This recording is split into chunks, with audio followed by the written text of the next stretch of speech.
Good morning. I'm Madeline Baker, Chief Operations Officer for St. Mary Development. On behalf of our organization, I'd like to thank everyone for joining us today for our 6th annual Business of Aging. Over our 34-year history, St. Mary Development has developed more than 4,800 affordable housing units for low-income seniors and families. Using housing as a framework, St. Mary also provides supportive services to older adults to allow them to age in place with a high quality of life. St. Mary Development is an enthusiastic advocate for older adults and works every day to enhance the lives of the residents in our community. We're proud to spark meaningful conversations like the one we're going to have today with the support of our partners and sponsors.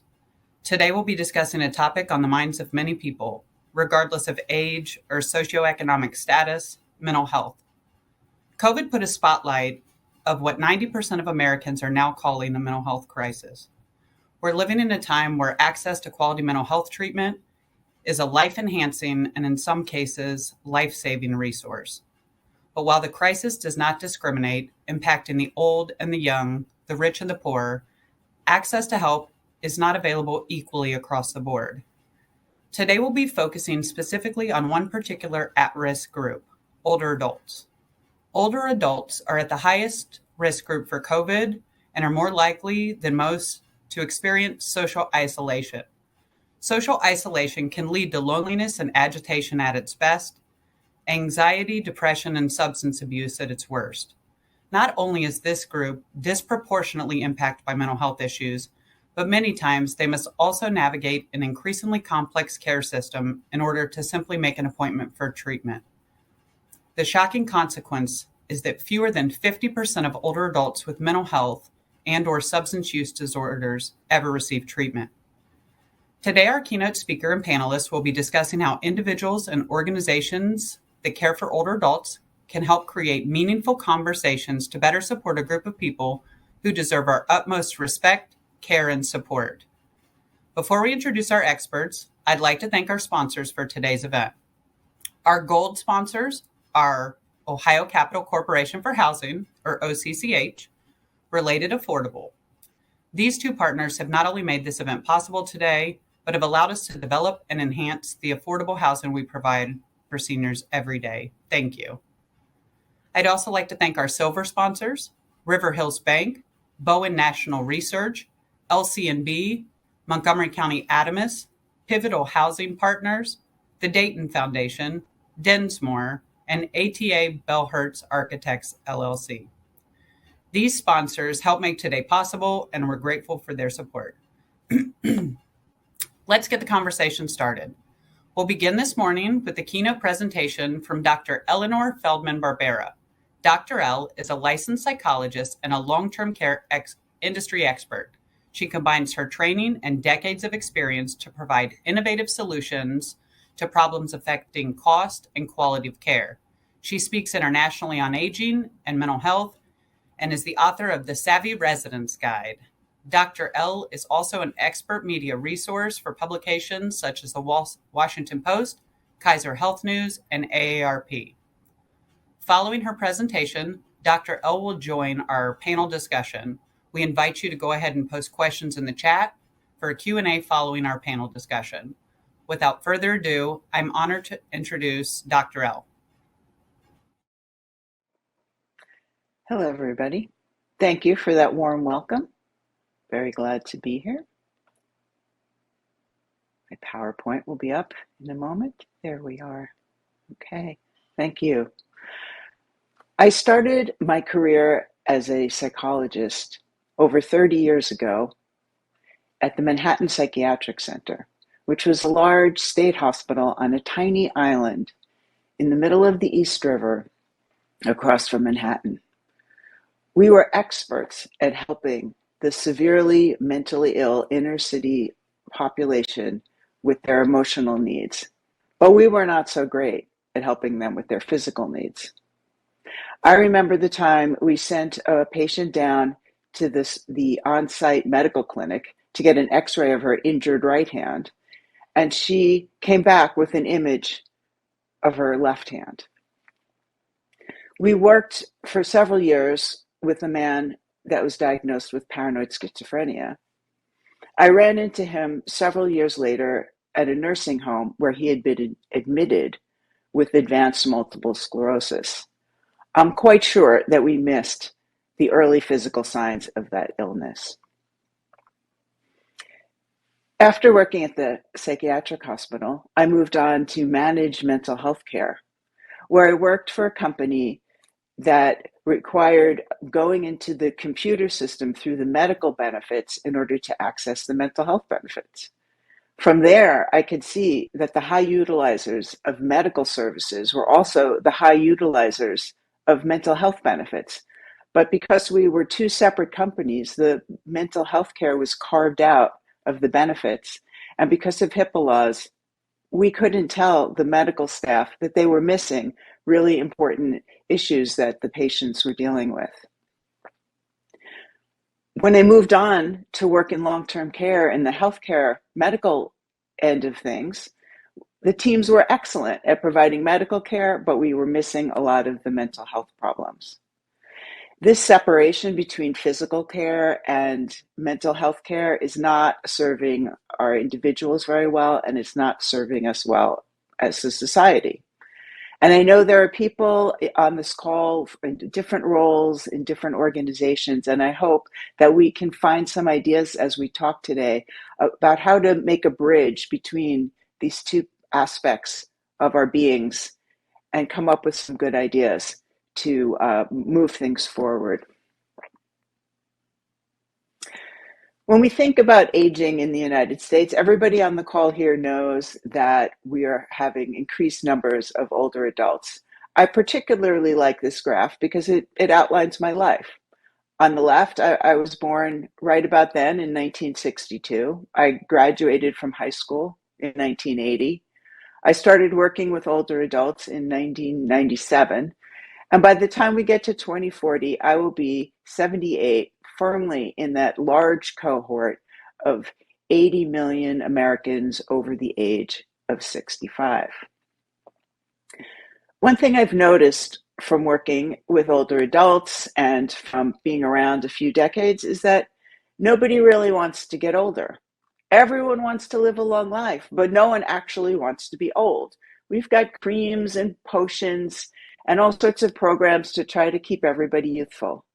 But nobody wants to be old, even including a woman that I interviewed once who was 87 years old, and she said, I'm getting old. Notice I said getting, I'm not there yet.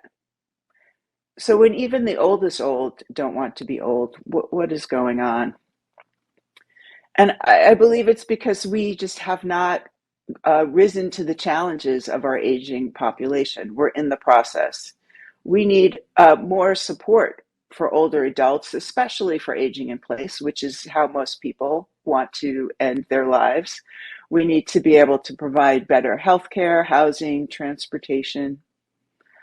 We don't have enough caregivers for the needs of the elders. And there's a significant amount of ageism in our society. The ageism is sometimes self-directed, as in, I'm too old, what's the point? I don't have enough time left. Sometimes it's interpersonal ageism, where when you think about somebody giving someone else a birthday card that says, oh, you're over the hill, that reinforces that notion that it's too late. We also sometimes experience institutional ageism, which we can see that the response to the COVID crisis, where we did not handle the needs of our elders and those who cared for them, we were inadequate in that, is another example. Fortunately, there are many people trying to provide solutions to some of these problems. We're trying to increase supports like affordable housing, like St. Mary Development and our sponsors. There are individuals and groups trying to combat the media perceptions of ageism, such as perhaps you've heard of Ashton Applewhite and her efforts through This Chair Rocks, or the national Changing the Narrative efforts. There are things that we see in the media that they say about older adults that they would never say about any other population. The United Nations has declared the 2020s the decade of healthy aging. And the World Health Organization has started a global campaign to combat ageism because it's not just happening here in the United States. This is worldwide. There are many countries that are dealing with an aging population. One way of combating the ageism is to engage youth with elders, because once they see how enjoyable it is and how much they get back from working with older adults, they're likely to stick with that kind of work, especially if we improve working conditions. And by this, I mean not just livable wages, although that is certainly part of it, but also offering flexible scheduling and childcare options, things that allow the job to work with their lives. Because I know we say sometimes that there's nobody wants to work with elders, but I see that there are millions of people who work with elders, even though the jobs have their challenges. There's a reason these can be really good jobs, really informative and helpful. So where does mental health fit into all this?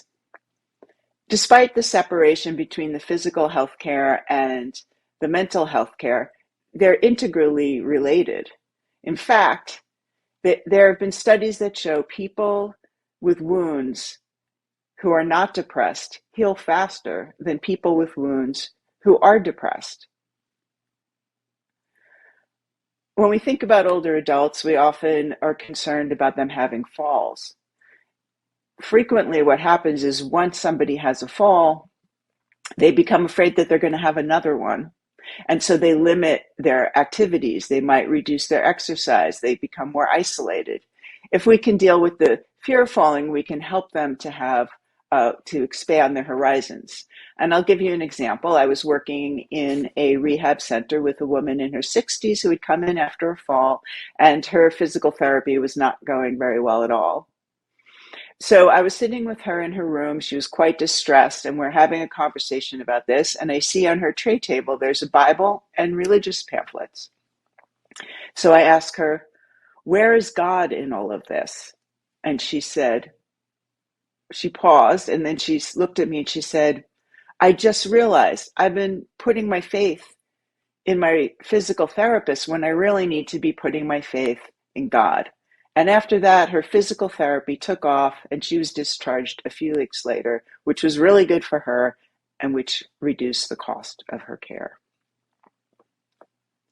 We often see problems of treatment compliance. Frequently, residents in rehab will say they won't take their medication, so they'll be referred for therapy. And I will talk to them, and I'll find out that they didn't like the way the nurse talked to them, or the pills. They felt like they were getting too much medication, or the pills were too big. And so then I'm able to work with the medical team to address these concerns. But if we were working together, if there was more integration of training, I could be training, and people like me could be training the medical staff to be having these kinds of conversations themselves. Mental health affects digestion, sleep, heart health, longevity. In fact, the Surgeon General of the United States has declared that there's an epidemic of loneliness. Loneliness we think of as an emotional situation, but it has huge impacts on health. Vast increases in heart disease, stroke, and dementia. The lack of social connection is as dangerous as smoking 15 cigarettes a day. And this is costing Medicare an additional $6.7 billion just in older adults alone. People who are experiencing emotional distress and isolation often wind up self-medicating through substance abuse. We often have to educate elders that the amount that they drank when they were younger has a greater impact on their bodies biologically now that they're older. Often with older adults, when they're retired, they just don't have as much structure in their lives, and that's when we see an increase in substance abuse. Humans in general, from my observation, do not do well with a lack of structure. The substance abuse doesn't just affect the person abusing the substances, it affects the people around them, especially family members. We've all heard stories about grandparents whose children have gotten swept up in the opioid epidemic, and now they're raising their grandchildren. And we need to have more supports for these challenges. And I would like to just point out that there are a lot of free resources, such as 12-step supports. Often hospitals make rooms available for 12-step meetings, and I think that would be something that I would like to see expanded. We could be having Alcoholics Anonymous meetings, Al-Anon for family and friends of those with problem drinking, Nar-Anon, Debtors Anonymous for people with financial troubles. There are a lot of resources out there. Imagine if the people that you're serving, those with diabetes, were able to go to a hospital-sponsored information group about diabetes and then attend an Overeaters Anonymous meeting. That would really provide them with a lot of additional support and community. I want to point out one thing that I call the critical period, which is basically when people come in and they are new and their lives are a little unstable at that moment. And that is a really important point to intervene because they're trying to get back to stability. And if we can lead them in a positive direction from the beginning, it's much easier to do that than to try to overcome bad habits that may have that they may get established once they settle in.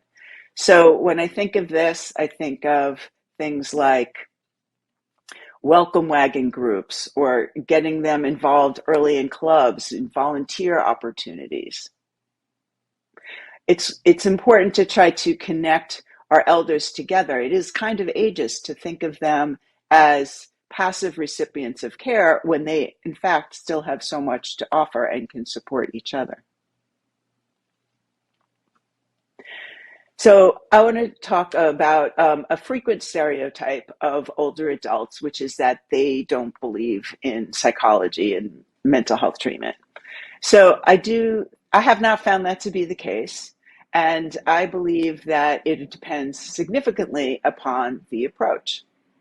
So sometimes I'll be working with a social worker who will say something like, I talked to Mr. Jones and he seemed really depressed, so I told him I was going to refer him to the psychologist, but he said he didn't need one. And I say to them, don't tell them that you're referring them to the psychologist. Just make the referral and let me do my thing. And my thing is to go into the room and say something like, hi, I'm the psychologist. I talk with a lot of people around here because it can be a pretty stressful time. So I came to see how you're doing with the stress. And they almost invariably say, well, it has been a pretty stressful time. And then we start to have a conversation and I can help them from there. Occasionally, I'll find somebody like this woman who is much more resistant. I could tell she needed me because she was very anxious, but she didn't want to let me in for the first time that I met her. But I persisted and went back multiple times. Eventually, she started talking to me, and we spent several sessions talking about her plans to be discharged, to be alone in the community, how she was going to manage it. And the day of her discharge, she called me over to her spot in the day room, and she said, I didn't know that I needed a psychologist. I could have used you decades ago. You're just as important as the cardiologist. And I think sometimes people don't know what mental health professionals can do until they have access to a mental health professional. And then they find that it makes a really big difference. I want to turn to another point within the system that is a very high utilization time, which is end-of-life care. When I went to see Mr. Smith, he was very ill, and he was receiving painful and fruitless medical treatments. The doctor wanted to put him on hospice, but he and his family didn't want to do that. As I talked to him, I learned more about his life, and he told me that he never said goodbye to anybody. He always said, "So long, see you later, catch you next time." And the reason was, when he was 10 years old, his mother left him with his grandmother, her mother, and then she passed away and he never saw her again. So he never said goodbye. I started asking him about what he thought would happen after he passed, which is the big goodbye. And he said that he hoped that he would see his mother in the afterlife.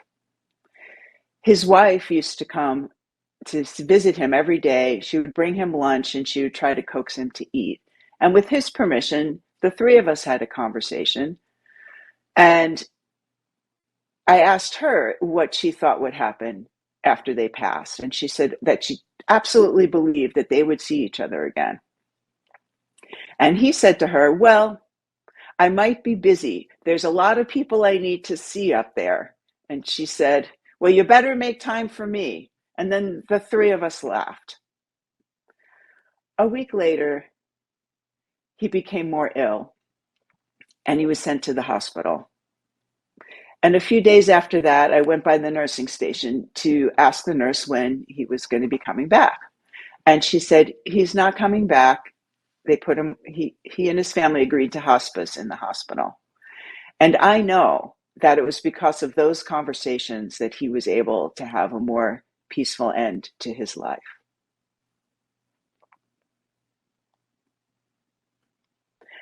Another gentleman came in. He was in his 70s and he was in for rehab. And he spent the first week of his time in rehab calling out from his bed, asking the staff repeatedly for help. So they sent me to see him. And when I interviewed him, I learned that he had been sober in AA for 20 years. And I said to him, "What are you doing? No, this is your life. Nobody's going to be able to get you better but you with their help." I said, "Have you been calling your sponsor? Are you taking the next right action?" And he looked at me and he seemed kind of surprised. But the next week, when I went back, he thanked me and he said, "You really called me on my BS." He said, "I've been starting to work in rehab and I've been calling my sponsor." And he began to come out of his room and engage with some of the other residents. So I introduced him to another woman who was very smart. She was there for rehab. She was very bright, very thoughtful. And the two of them started to have philosophical conversations in the dining room and encourage each other in their rehab.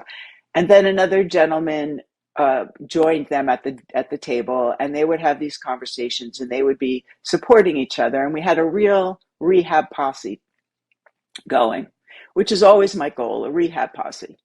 And sometimes when one of them would ask to speak to me, but I didn't have time to talk to them at that moment, I would refer them to each other until I could get back and had the time to speak with them. I think that is really what our goal is to try to engage our seniors with each other so that they can support each other. And just as we're doing that, I'm hoping that the conversations like these will spur us to connect with each other so that we can manage people's medical and mental health together and come up with new ideas to face the challenges that are ahead of us. And I just want to leave you with, if you're interested in more reading about mental health, you can see that I have this column all about mental health and aging, the world according to Dr. L on McKnight's Long-Term Care News. And I see I'm coming in a minute early because I talked fast, but I appreciate your listening. Thank you so much. Thank you so much for your presentation, Dr. O. I love the tips you shared for working with older adults and the idea of partnerships being the solution to fill the gaps for this group. I think that conversation has set us up perfectly for our panel of speakers. Today we'll be hearing from 3 industry leaders. I'll begin with Valerie Leach. Valerie Leach is an assistant chief with the Ohio Department of Mental Health and Addiction Services Office of Prevention. She currently leads and facilitates the advancement of behavioral health prevention and early intervention services and supports utilizing a public health approach related to substance abuse, suicide, depression and anxiety, and youth empowerment for the state of Ohio. Valerie has also been working in the behavioral health field for more than 20 years and has experience providing services to individuals with substance use and mental health disorders. Welcome, Valerie. Next, we have Dr. Swedland. Dr. Swedland is a former program director of geriatric fellowship at the Wright State University Boonshoff School of Medicine. Prior to that, Dr. Swedland worked in family practices and served as assistant medical director of Miami Valley Hospital Family Practice Residency. He's a member of the American Geriatric Society. Recently retired, Dr. Swedland will join our panel to lend his experience in geriatrics to the discussion. Thank you so much for your years of service, Dr. Swedland. We're excited to have you on the panel today. And last but not least, I'd like to introduce Mr. Lauren Anthis. Lauren is the head of external affairs at UVO Health, a company that builds value-based care capacity at federally qualified health centers. Lauren also serves as a visiting fellow at the Center for Community Solutions, where he recently led Community Solutions Center for Medicaid Policy. He holds board and committee positions for the May Dugan Center, Magnolia Clubhouse, and Better Health Partnership, and is a lecturer at Ohio University's Heritage College of Osteopathic Medicine. Thank you all so much for being here today and adding your experience to the conversation. Let's go ahead and begin. As Dr. L shared, loneliness among seniors puts them at risk for so many health problems. Although this is not a new issue, it's been a hot button topic since COVID. The National Institute on Health reports that approximately 1/4 of community-dwelling Americans aged 65 and older are socially isolated. As you heard, it's been associated with increased risk of dementia, hospitalizations, and emergency department visits. Dr. Swedland, I'd love your clinical perspective. What patterns have you noticed in this age group, and what factors have impacted how seniors receive care? I've noticed an increase in the population of the senior patients, as Dr. L pointed out in her presentation. The Ohio Department of Aging estimates in their strategic plan that the senior Ohioans will make up 25% of Ohioans in 2040. While this growth of seniors is occurring, I've also noted a paradoxical decline in geriatric medicine as a profession. The number of board-certified geriatricians in the U.S. fell from 10,270 in the year 2000 to 7,413 geriatricians in the year 2022. Geriatricians are physicians who complete 1 year of training in geriatrics after they complete their residency in internal medicine or family medicine. Geriatricians learn to treat the common issues of aging, how to work with interdisciplinary work groups, and how to perform geriatric assessments for other physicians, which could be called a geriatric consultation. We need a pipeline to train more geriatricians. I also note that senior patients were often directed to the emergency departments rather than to their primary care office when they had symptoms of COVID-19. I saw the use of more acute virtual visits to mitigate exposure and spread of the virus. I saw nurse practitioners doing home visits, changing gowns and masks in between patients to mitigate the risk of infection. While assessing the homebound patients and educating caregivers on management of the COVID-19. It was also evident that the COVID pandemic led to more loneliness, and that loneliness often begets depression and anxiety and impaired cognition. Also, there's no question that the seniors who contract COVID-19 were and still are at a higher risk for death. I note that Black Ohioans and people with disabilities were disproportionately impacted by COVID-19. I noted in the last 3 years that nursing homes and assisted living facilities were operating with much less staffing. I have hope that these situations improve.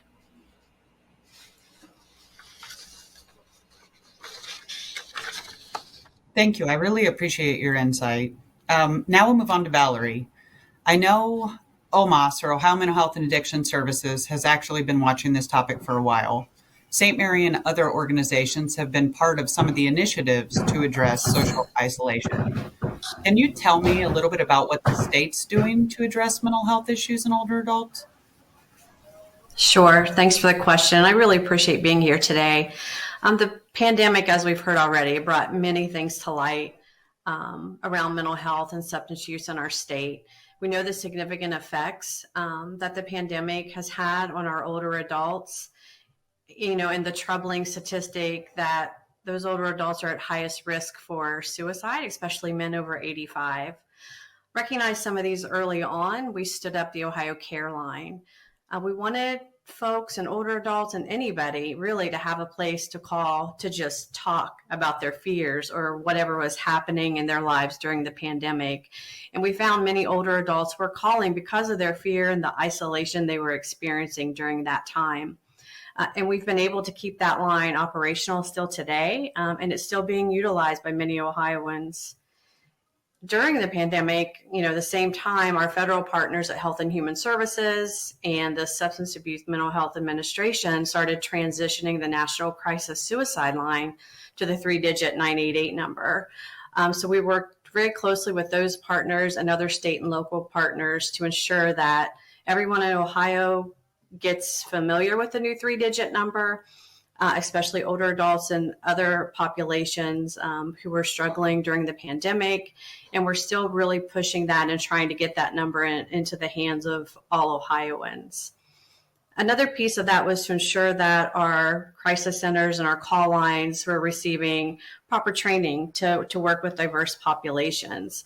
So we partnered with the Ohio State University School of Social Work, where they developed a series of trainings, some specific to working with all older adults who were calling either the care line or the crisis line, because we have many Ohio-based 988 providers in our state. And most recently, we've started our Older Adult Behavioral Health and Wellness Project, which is really focused on how can we empower older adults to make healthy lifestyle choices and navigate use of medications and alcohol through the use of an evidence-based program called Wellness Initiative for Senior Education, which St. Mary's is one of our state leaders in this program as well. The WISE, as they refer to it, offers a range of topics from stress management, strategies for healthy living, medication management, prescription drug abuse. And it really uses an innovative approach to help seniors celebrate aging, make positive lifestyle choices, and just feel more confident and in control of their lives. But knowing more about what the data is telling us, Ohio wanted to elevate this a little bit more and add some more components to it. So we're working with partners to incorporate expert screenings so we can do more early intervention if someone needs some substance abuse or mental health services, and also gatekeeper trainings for suicide. So we're working to incorporate the Question, Persuade, and Refer program as part of this package. And doing this through state and local partnerships, working with organizations such as St. Mary's, we're really building on the existing prevention infrastructure and expanding the reach of our local partners and their prevention portfolios to offer this package to older adults in their communities.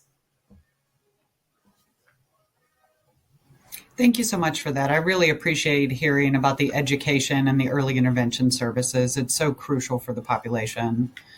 Some research suggests that technology can help alleviate some of the social isolation.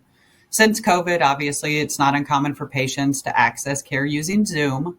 It's been a huge win for people that may have transportation barriers. I would like to hear from our panelists on what that looks like from an older adult perspective. Dr. Swedlund and Dr. L, can you tell us how you've personally embraced technology while providing care for your patients? First, we'll go to Dr. Eleanor and then Dr. Swedlund. Dr. L? Sure. Well, certainly I have started a virtual private practice, which is something that was not in existence. It was not something we could do before. I've also used medical services myself virtually, which, yes, it's very helpful. I guess the thing that I frequently do think about when I'm thinking of technology is this help somebody to become more independent and more connected? So I might help somebody figure out how to use a more accessible remote for their television so that they can have a chance to be more independent. Or I might use technology to find a relative that's been estranged, or help them get onto Facebook so they can connect with their family and friends, even though they might be homebound. So anything that I can do in terms of connecting and increasing independence, I think, is, from a psychological perspective, a really good use of technology.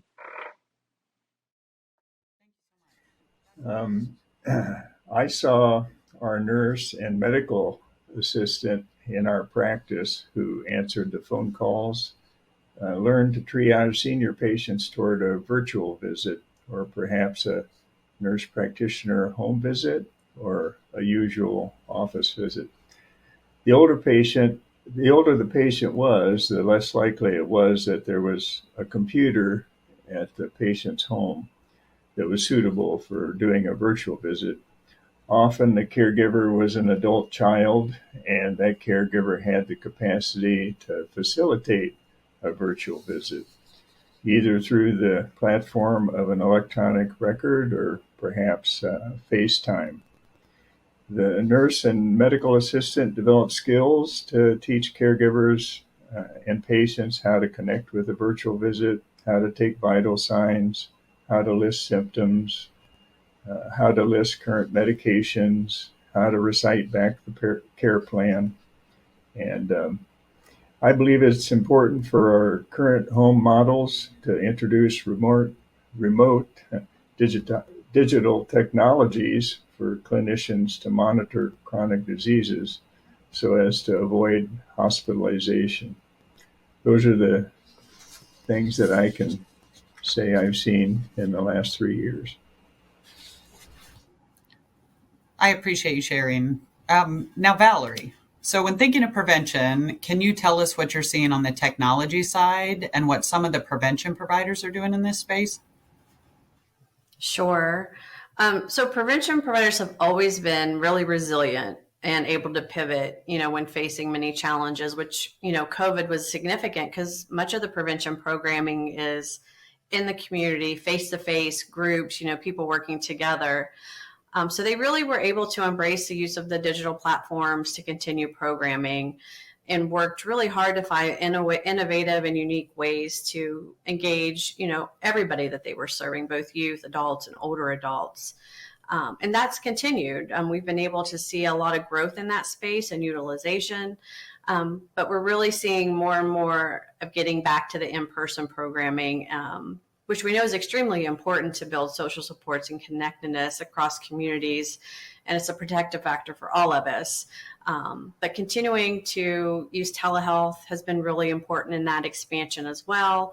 And making sure that, our older adults have the access to the crisis line numbers, care line numbers, and other supports that are easily in reach if they need something in a really quick and timely manner. Thank you. I really appreciate the prevention perspective as well. Since we're still discussing utilizing technology to reach older adults, Lauren, I would love to tap into your knowledge surrounding policy and technology to kind of learn what's happening out there surrounding care. Can you speak to what you're seeing from Medicare and Medicaid in the telehealth space, specifically regarding mental health services? Absolutely. Well, I think one sort of outgrowth of the pandemic was the influence of telemedicine as a modality of care. Telemedicine has been available for a while and has been particularly effective in behavioral health. We know from a clinical perspective that behavioral health outcomes tend to go pretty well when you have that sort of telemedicine access.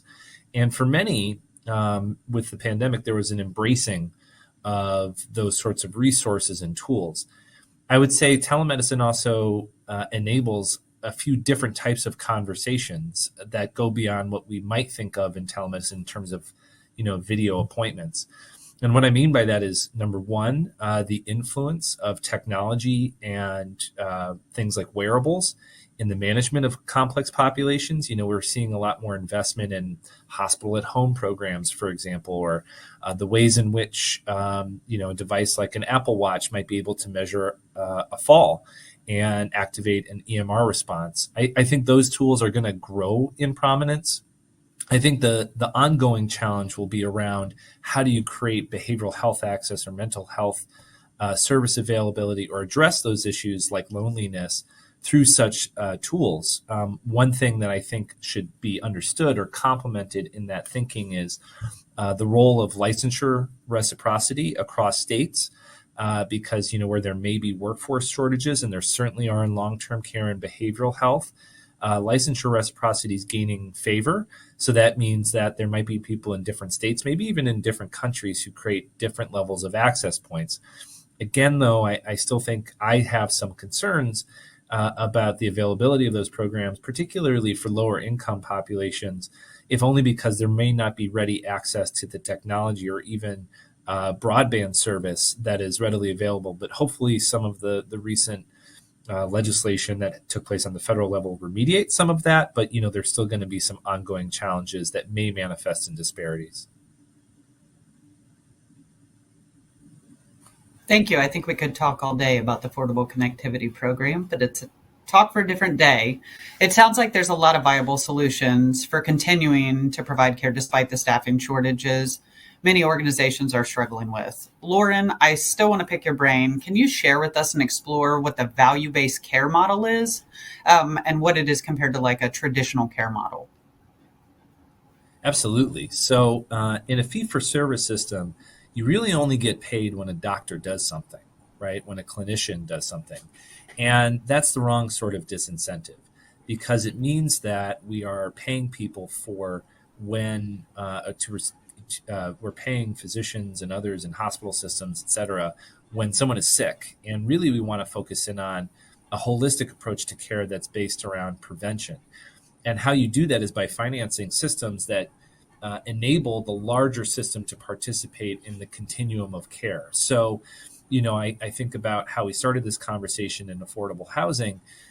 If we know that your average institutional long-term care setting in a nursing facility is nearly $70,000 to $80,000 a year, and your average home and community-based waiver is around $20,000 to $30,000 a year, there's a natural incentive to try to encourage those environments. And I think that's where something like value-based care can come into play, because what it does is it changes the incentive away from providing a medical service into moving that risk towards the provider, towards the larger provider systems, so that the incentives are built around primary care, they're built around the lowest cost setting, and ultimately that's something I think both patients and doctors want. As a patient myself, that sounds like the kind of care that I personally would want to receive. On the same topic, I'd also like to touch on other community-based models of care. Dr. Swedlin, can you speak to some of the other models you're seeing in the community? There's a lot of community-based models of care in existence, and that's one thing. When I go to the national meetings in geriatrics, geriatricians love to propose different models of care. You know about outpatient visits and home care, such as making home visits or house calls and adult day programs.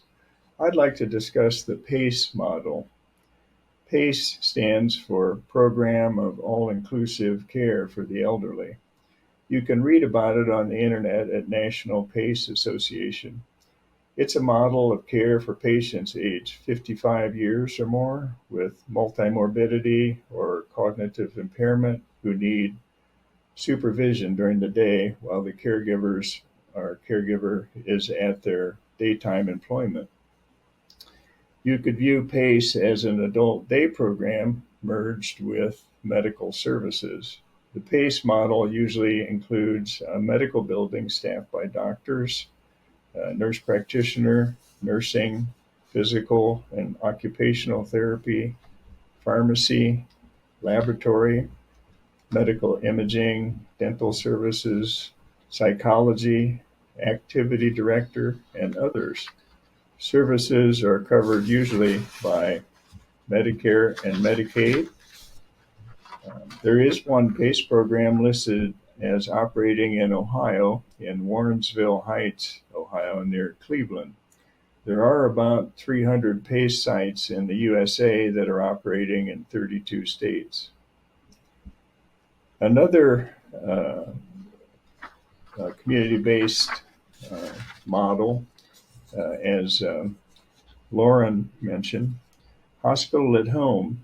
Hospital at Home is an innovative model that provides hospital-level care in a patient's home as a full substitute for acute hospital care.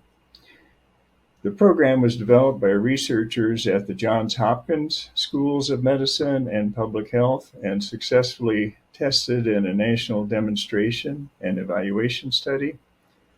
To start up a hospital at home model, a hospital would need to meet requirements as set by CMS, or the Centers for Medicaid and Medicare Services.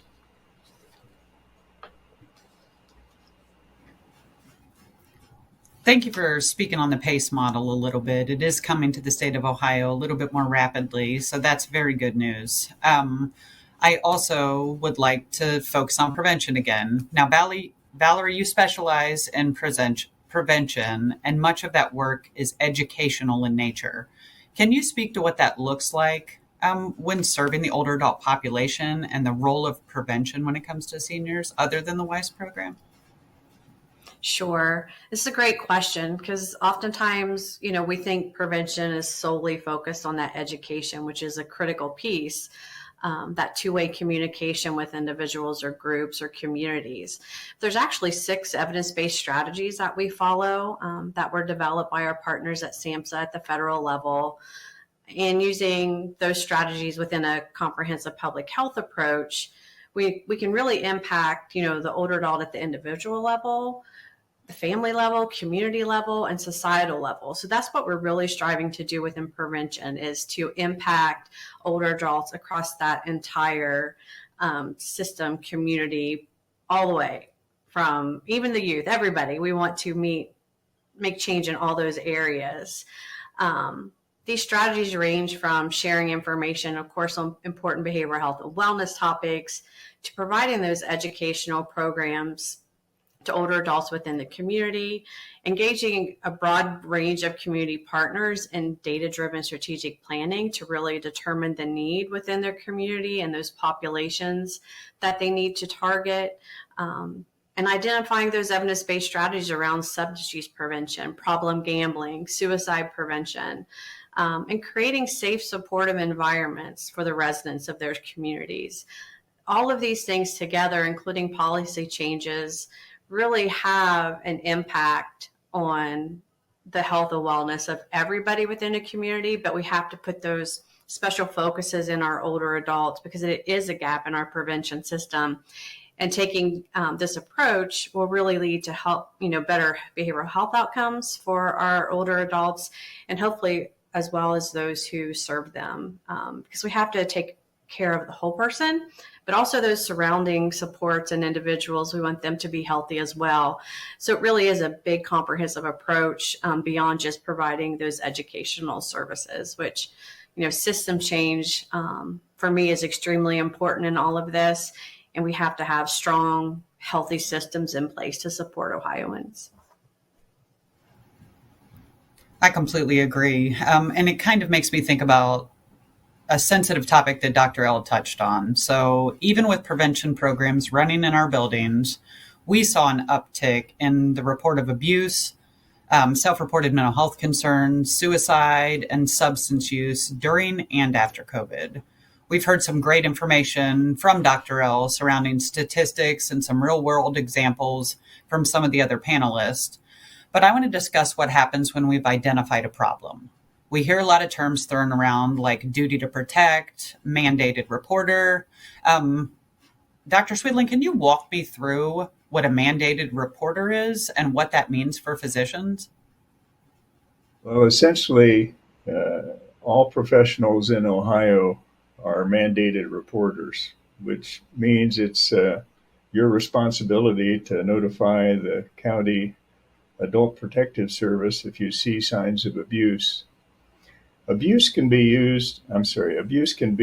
viewed as physical abuse or psychological abuse, neglect, self-neglect, sexual abuse, and exploitation. So that's the short walkthrough. Thank you. I think that's really important. Self-neglect is a big one in our space as well. And sometimes these concerns result to a transition to long-term care. With the senior population, mental health can obviously lead to a reduction in cognitive abilities associated with dementia. Most people think older adults living in a community live independently until they transition to assisted living and then down the road a nursing home. But the truth is, most people will never be able to afford assisted living. It can run around $6,000 a month. So the choice really becomes independence or a nursing home. Sometimes it comes down to insurance coverage and who pays for it. Lauren, can you share with us how the rise of Medicare Advantage plans has changed the way seniors are interacting with long-term care?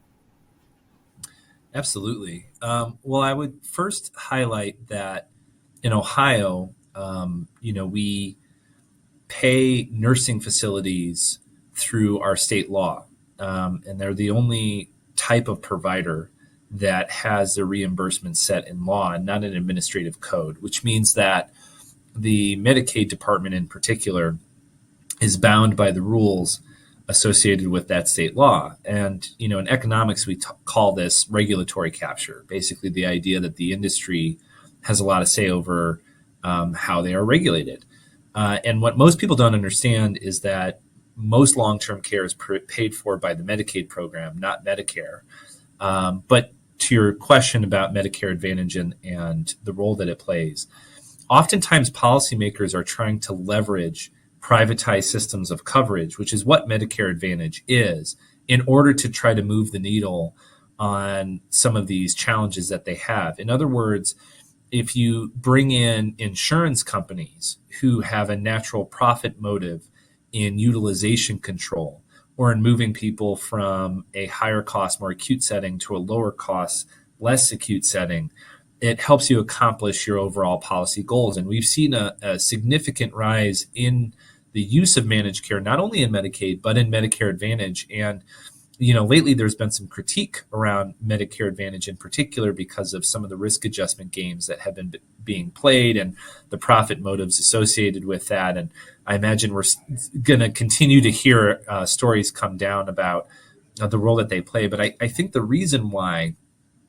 you're hearing Medicare Advantage take more of a prominent role in this discussion is because insurance companies have more tools at their disposal, both in terms of analytics, IT infrastructure, contractual ability to do innovative things. And so, if the natural incentive is to move away from acuity financially for these Medicare Advantage plans, we're going to see them play more and more of a role in the long-term care space. And I think that's going to be true not only in the Medicare space, but the Medicaid space as well. We're going to see more and more of these contracts engineered towards outcomes that diminish the influence of institutional settings or of acuity as the normal course of care. So with conflicting incentives offered by different payers, it's more complicated than the average person can really understand. It's more profits and innovation and how they collide and work together. The real takeaway, I think, is going to be that it's going to be essential that agencies and departments work together to find solutions for older adults. Ohio Mental Health and Addiction Services has actually taken this strategy seriously and even included cross-sector collaboration into their prevention strategic plan. Valerie, can you again speak to what you're seeing around the state and why collaboration itself is earmarked as a priority for the department? Absolutely. So for us in prevention, collaboration is core to impacting change. We know that the behavioral health crisis in our state is a complex social issue that it can't be solved by one sector alone. It really takes creating an ecosystem at the state and local levels where organizations are taking, that collective impact and public health approach to solving these issues and promoting resiliency within communities. And this must include the voice of the populations we're serving, including, older adults that we're talking about today, as well as those that care for them and the various organizations that serve them.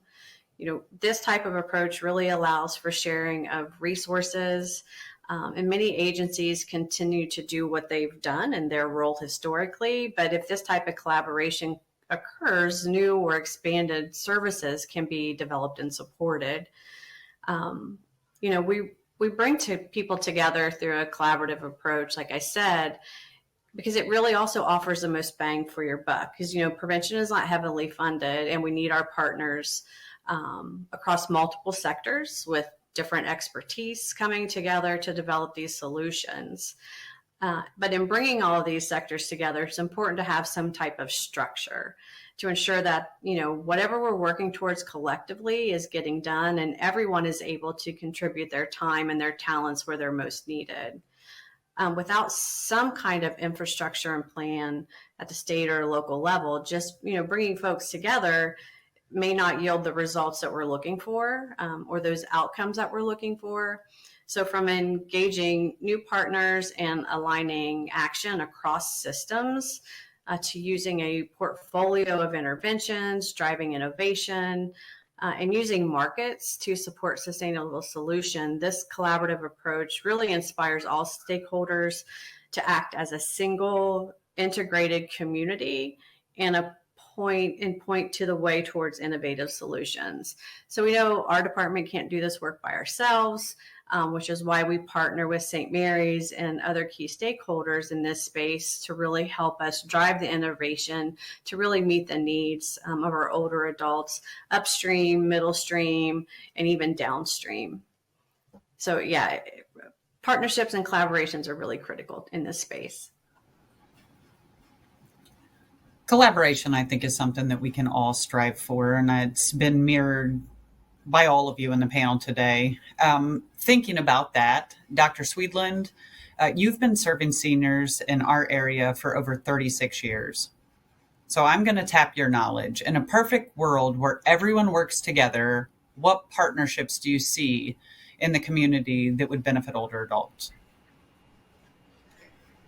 I'd like to see more mental health professionals to help seniors with their depression, anxiety, and substance abuse. I'd like to see a pipeline to train more geriatricians. I'd like to see more geriatricians in the Dayton community. I'd like to see the community support a PACE program in the Dayton area.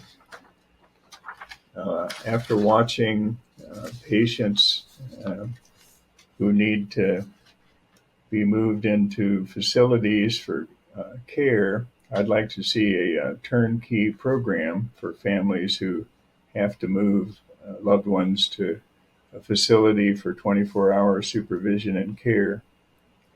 I'd also like to see more interdisciplinary teams at the hospital level that include primary care input and geriatric consultations prior to elective major surgery and oncologic therapies.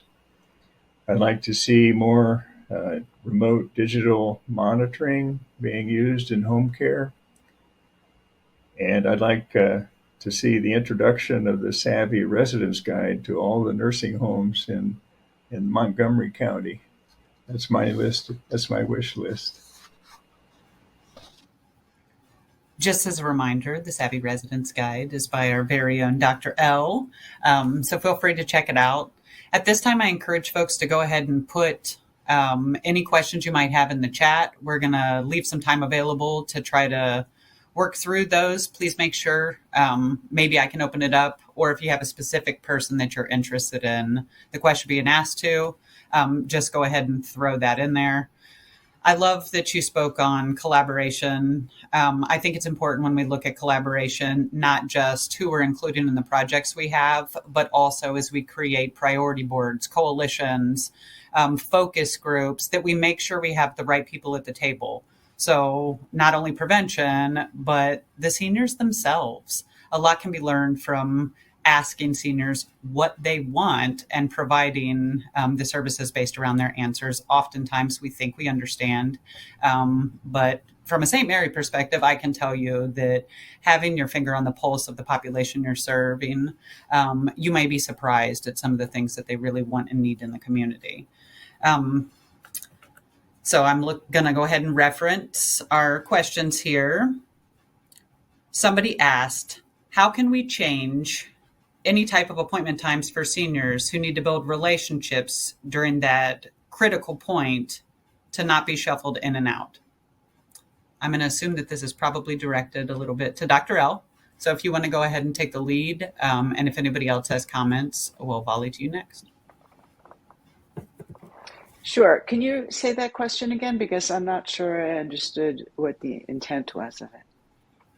How can we change any type of appointment times for seniors that need to build those relationships during that critical period? So my guess is if we're looking at a care support system, how do you navigate making sure that you are touching those folks when they need it the most? Right. Well, I would say that when somebody first comes into an organization seeking help, that would be the time that we can want to try to connect them with people that understand what they're going through and keep continuity going. So when someone first approaches an organization, that's the time that we can set up follow-up appointments and follow-up contacts. And it could be, sometimes we're talking about technology, it could be simple as just texting or a phone call to see how they're doing afterwards. That keeps them more engaged than just having them come in on site and then leave, or go to a video call and leave. You're keeping tabs on them after that. Thank you. Another question we have here, when it comes to education and prevention, we always know that there's room for growth of knowledge. Valerie, I'd like to see what education tools can you see coming out, or does OMAS currently work with, or are you aware of, that's available for family and caregivers to help our older adults navigate some of those spaces, so that we can kind of reiterate some of those things? I think some of that will be forthcoming. Some of the crisis work that I mentioned, 988, the care line, we do have resources for those services that can be shared widely.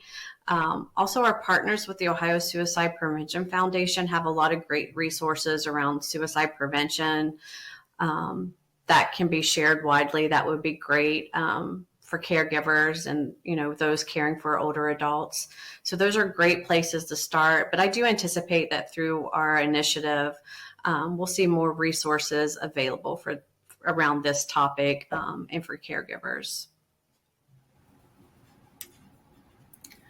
Next, I kind of want to touch on what I guess is the elephant in the room in our world. When we start having open dialogue with some of the seniors that we serve, we've run into stigma. there's a lot of stigma, unfortunately, that still surrounds the topic of mental health.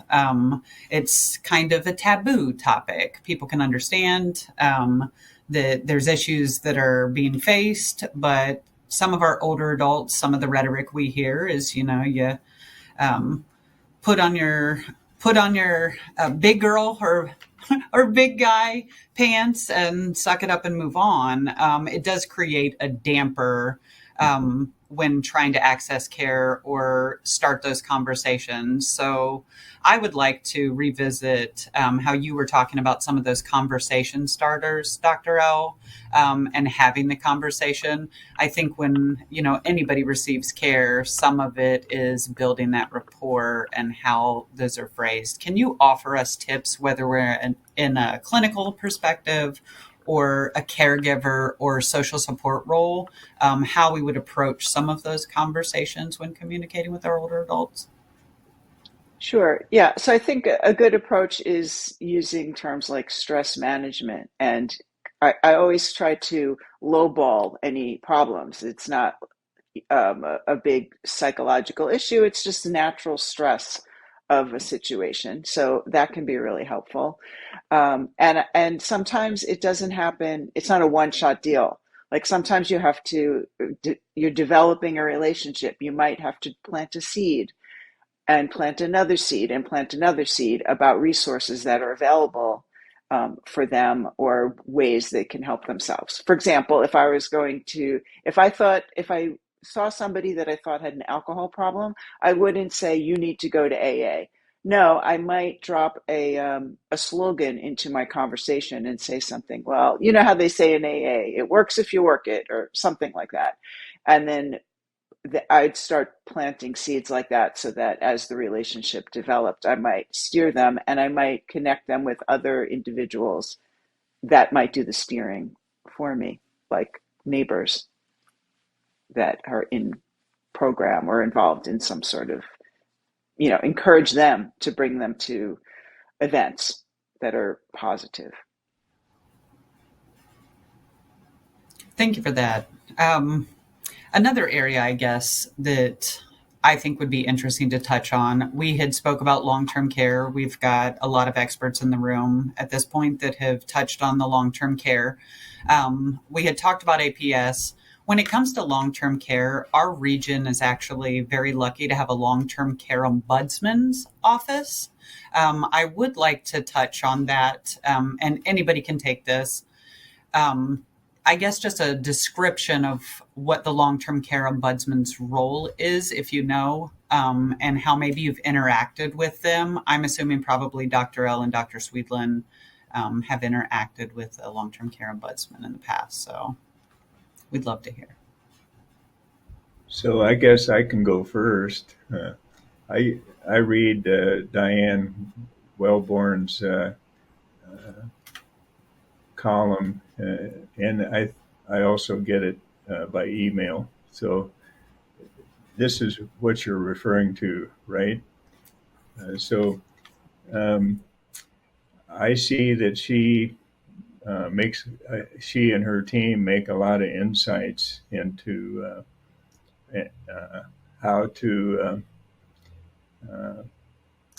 help the seniors that are in the community and in the nursing home or assisted living programs. And I think, as we all know, there's so much regulation. The average person doesn't know which way to turn when they sometimes have troubles. And I think the services from the ombudsman have been very well received by them. And I think lately it's been hard to convince some of the people that decide on the financing of it. But I think it's well worth having the ombudsman out there in the community. Just, I'll stop there and let somebody else add, but that's my experience. I'll jump in here with my experiences with ombudsman program has been mostly in long-term care settings, nursing homes, and from a psychological viewpoint, often the residents and the administration of the nursing home will get into some sort of conflict. And so having an ombudsman there is like allowing for an ally who understands how the system works and finding ways around some of the regulations that were just mentioned. So I've also found it to be extremely helpful in resolving conflicts and finding a way to satisfy everybody, administration and residents. Thank you. I appreciate And if that. I, And as Dr. Swedlin alluded, Diane, just for those that don't know, is actually our Montgomery County long-term care ombudsman. So please share it, Lauren. yeah, I was just going to say on the statewide level too. I think we need to put more resources into the ombuds program. And the reason why I say that is, the fastest growing demographic group in the state of Ohio are individuals over the age of 60. And we've seen some pretty consistent efforts to either diminish or defund the ombuds program on that state level because they play a really critical role in ensuring quality environments of care and also making sure that institutional partners in particular are held accountable to the standards that are set forth in law. And I think referring back to COVID, there were a number of critical incident issues in Ohio where we saw some pretty bad situations take place, and in part because there wasn't enough capacity to enforce the quality standards that were set forth in our state. So particularly as it relates to just making sure we're encouraging a cost-effective, efficient, and high-quality environment, ombuds programs are critical to making sure that goal is met, and we should do everything we can to support those programs on behalf of consumers. Thank you. I appreciate that. As members of Leading Age, St. Mary, we kind of get to hear both sides of the other members in the network. Some of them are independent living communities that completely understand the value of the long-term care ombudsman. Some of them are the long-term care folks, and there's mixed reviews. One of the big conversations is surrounding the ombudsman's role and they play versus more strict regulatory standards that nursing homes and long-term cares have to adhere by. Understandably so, with staff shortages, it could be hard to meet some of those new regulations. I'm interested to hear, again, from you, Lauren, obviously being our policy expert on the panel today, what that looks like, or has anything new come down regarding additional regulations when it comes to long-term care? Yeah, so this has been an endeavor of the state for a while where issues of quality and revising the payment system have continually been brought up. And I would say, for good reason, the reality is that we do have staffing shortages, but also Ohio has some of the lowest wages for long-term care workers in the country. And, you look at states like Florida that have staffing mandates in their legal systems, they see higher quality.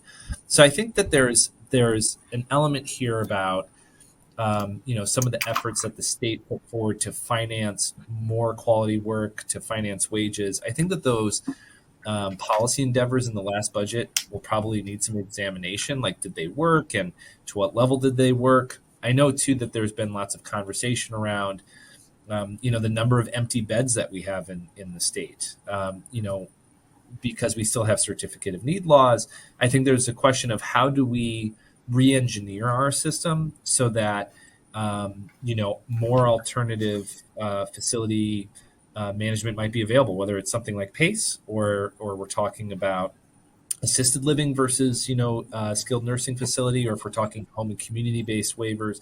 And how do we help the industry make those transitions so that as we are seeking the least restrictive environment, as we're seeking higher quality options, that the resources are getting into the right place. And I think the state, in its recent quality review committee conducted by the General Assembly, pointed out a number of things to try to make that happen. But of course, inflation plays a role in that, and so too does the role of policy and law generally.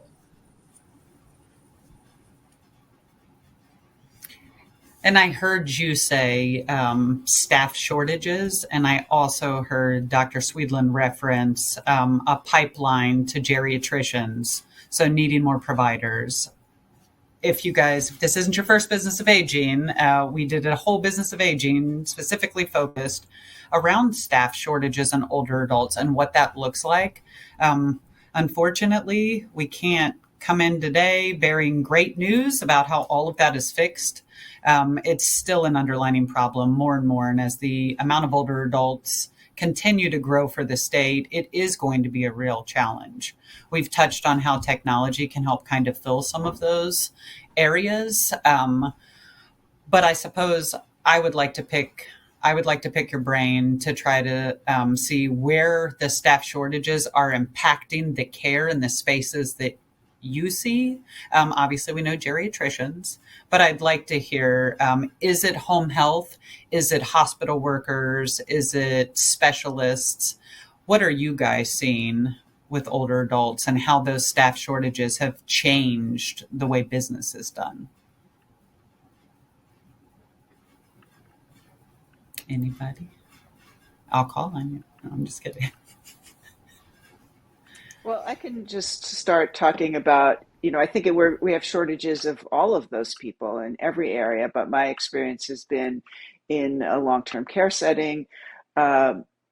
Predominantly, I've seen staff shortages at very basic levels in terms of aides. There are just not enough nursing aides. And also as the population in long-term care seems to me to be shifting to people who are more physically ill, and often we're filling beds with people with behavioral health problems, people that don't have family members in the community because those people are seeking other services, other places of service. So it's a very complicated, we even need more staff than we might have needed before because the acuity is shifted. And so I think that the more we can train people to manage these different types of populations, the more likely we'll be to retain the staff that we have. And sometimes I think we need a TV show about long-term care with some sort of charismatic people in it so that, we can overcome some of the stereotypes, and then it'll be like a cool place to work. You really touched, I appreciate your bravery of going first, but you really touched on what I was trying to, I guess, get down to is the consequences of those staff shortages. You guys may all be seeing this right now. A new primary care physician might be your nurse practitioner or a physician's assistant rather than a doctor, an MD or PhD as it was in the past. I think that's one way we can see the medical field coming kind of around to recognize that care doesn't have to be, it can be an entire team providing the care as a whole. But some of those consequences, like you said, more emergency room visits because there isn't care support. I know from our perspective, during COVID, you saw things disappear that never came back. When it comes to medical care, transportation, we had our whole senior easy ride that was our senior transit route completely disappear coming out of COVID. Not staff shortages relating to healthcare, but definitely staff shortages related to transportation that has made a huge impact on health because now, as we know, socially isolated individuals, now they're more isolated, they can't access resources, and they can't get to their medical appointments. So I think that continued conversation about staff shortages is important. A lot of people have staff shortages because they've increased their wages and they can only afford so many people at the wage they're offering. Lauren, I know you touched on this earlier, but I would like to see about increase in reimbursements for older adult services and what that looks like and maybe what we can see moving forward.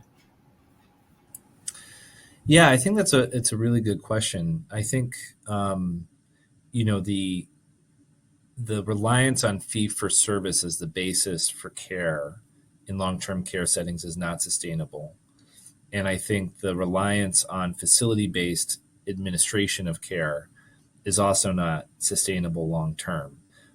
Simply put, like the overhead or the cost structure associated with a lot of our delivery system is influencing where those price points exist. And at the same time, you have political pressure from general assemblies, from the legislature, from Congress to control spending in those environments. At the same time, inflation is driving wage growth demands, and licensure and credentialing of individuals is pretty expensive, right? So you have this sort of system of interdependent problems that are driving challenges. And I think reimbursement is definitely a part of that. And I think it's a question of how can you increase reimbursement that is tied more into quality outcomes and away from those higher acuity, more cost-intensive settings.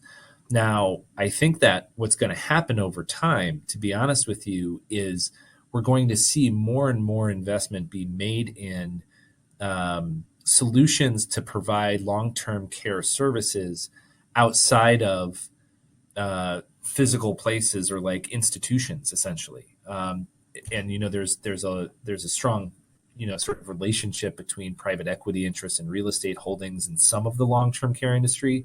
But what this means, I think, is the hospital at home stuff or capitated arrangements, which is what PACE is. It's a full all-inclusive payment associated with all elements of care per person. I think those are the things you're going to start to see, and those are going to get combined with technology like wearables and other things that might monitor or diminish the need for additional staff, as well as the role of telemedicine to extend out the ability to access licensed individuals. If, for example, you want to conduct an MRI and you have licensure reciprocity in India for someone to read a screen at a half of the price and it's legally enabled, you may do it. And those sorts of things are happening today. So I think, it's not only going to be a question of how do you make sure that the reimbursement structure is adequate enough to pay for the system that's in place, but I think, what's more realistic or more in tune with what the future looks like is re-engineering the cost structure and the systems that support that cost structure away from more intensive environments and leveraging all the tools at your disposal to maximize what resources are available today. I think that's going to be a more pronounced reality for us than singularly pursuing higher rates. Thank you. We received another question in the chat. Valerie, I'm probably going to let you lead us off on this one. It says, social media has heavily influenced the younger generation's mental health. Older adults have also begun participating in this space. What new mental health issues have been introduced? But can you tell us a little bit about some of the campaigns or initiatives that are out there to kind of address some of these issues? Sure. So we're really leaning on our federal partners at SAMHSA, who have a center of excellence on social media and mental health. So they're starting to develop research resources that we as a state and communities can access. We're also working with our school-based center of excellence for prevention and early intervention to start developing messaging and tools for parents and youth about safe usage, because we know the great impact that it's having in young people. So there's a lot more to come.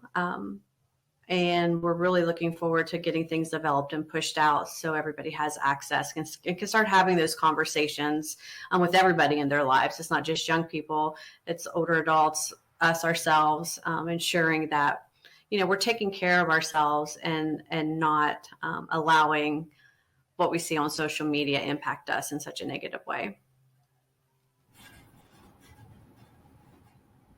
Thank you. I really appreciate that. And from our perspective, we've introduced our residents to technology, kind of given some real world applications, such as utilizing Facebook, like Dr. L said, to help with that social connectivity.